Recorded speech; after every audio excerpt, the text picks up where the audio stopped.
Bonjour et bienvenue à ton inscription virtuelle. Mon nom est Nadège. Alexandre et moi t'accompagnerons dans les différentes sections de ta fiche d'inscription. Débutons en cliquant sur le lien d'inscription reçu dans ton courriel. Maintenant que tu as cliqué sur le lien, lecube.ccnb.ca, il est temps d'entrer ton nom d'utilisateur et mot de passe que tu as reçu dans ta lettre d'acceptation. Bravo, tu es maintenant sur le Cube, ton portail étudiant. Tu devrais maintenant voir, dans le menu de gauche, le titre « Inscription virtuelle ». N'hésite pas à mettre la vidéo sur pause si tu as besoin de plus de temps. Tu es maintenant sur la page d'inscription virtuelle. Attention, l'inscription virtuelle est obligatoire. Si tu négliges cette étape, ton admission sera annulée. Les étapes suivantes devront être complétées afin de confirmer ton inscription. Étape 1. Vérifier les données de ta fiche d'inscription. Étape 2. Effectuer le dépôt de documents. Étape 3. Téléverser ta photo pour ta carte étudiante. Étape 4. Faire ton paiement. Je te recommande fortement de consulter la liste des documents nécessaires, les directives concernant ta photo ainsi que les directives pour le paiement avant de débuter. Alors commençons. Clique sur le lien de l'étape 1, complète ta fiche d'inscription dans ton tableau de bord. Tu devras entrer à nouveau ton nom d'utilisateur et ton mot de passe. Important, ne cliquez Soumettre que lorsque la fiche est complétée. Si tu désires y revenir plus tard, choisir Sauvegarder. Dans le menu de gauche de ton tableau de bord, clique sur Fiche d'inscription et ensuite sur Modifier. Survolons les 4 sections de ta fiche d'inscription.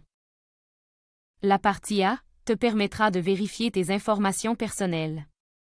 La partie B te demandera de vérifier tes informations en lien avec la cérémonie de fin d'études. Dans la partie C, on y traite ta carte étudiante et partie D, ta signature. Allons maintenant voir la partie A plus en détail. Assure-toi que toutes les informations soient bien orthographiées et que s'il manque de l'information de l'ajouter. Concernant le numéro d'assurance sociale, si tu n'en as pas, il est important d'en faire la demande dès maintenant à Service Canada et de le fournir au registrariat, dès sa réception. Expliquons maintenant les différents types d'adresses.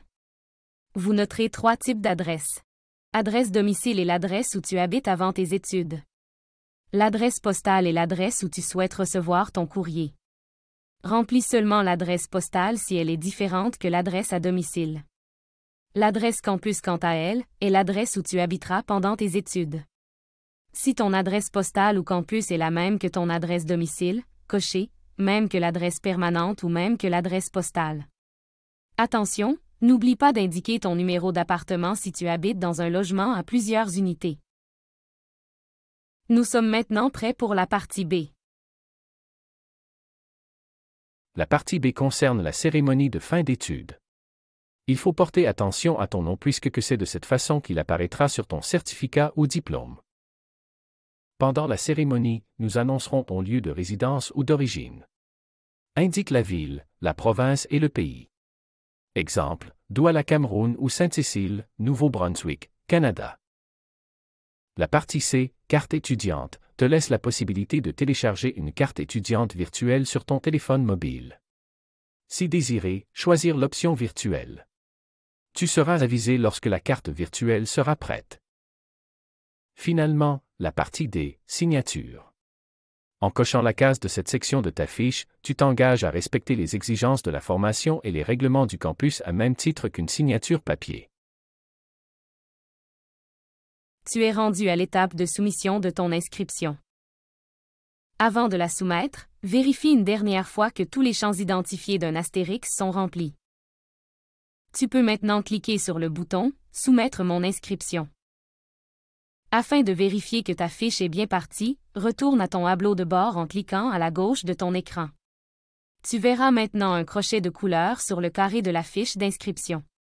Si tu ne vois pas le crochet de couleur, retourne dans le formulaire et assure-toi que tu as rempli les cases obligatoires. Si tu rencontres des problèmes, Sauvegarde ta fiche et communique au numéro que tu trouveras à la fin de la présentation. Reste avec nous, il ne te reste que 3 petites étapes. Comme Nadège l'a dit, il ne reste que 3 petites étapes. Toujours dans ton tableau de bord, clique sur « Téléverser » dans le carré « Documents ». Afin de connaître les documents que tu dois téléverser, consulte la liste des documents nécessaires sur la page de l'inscription virtuelle. Les formats acceptés sont PDF, PNG, JPG, JPEG. La taille maximale est de 25 mètres.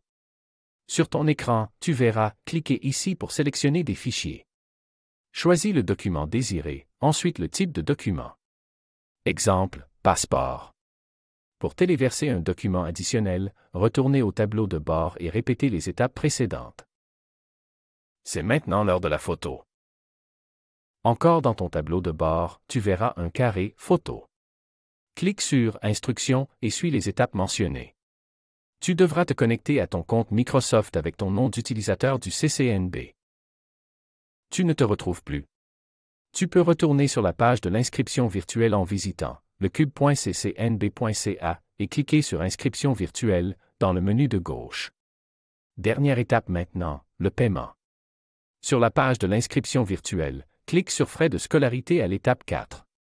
Tu y verras le détail des frais ainsi qu'un lien, en bas de page, pour effectuer le paiement. Tu as maintenant complété les étapes de ton inscription virtuelle. Si tu as des questions, n'hésite pas à les écrire dans le clavardage si tu es avec nous en direct.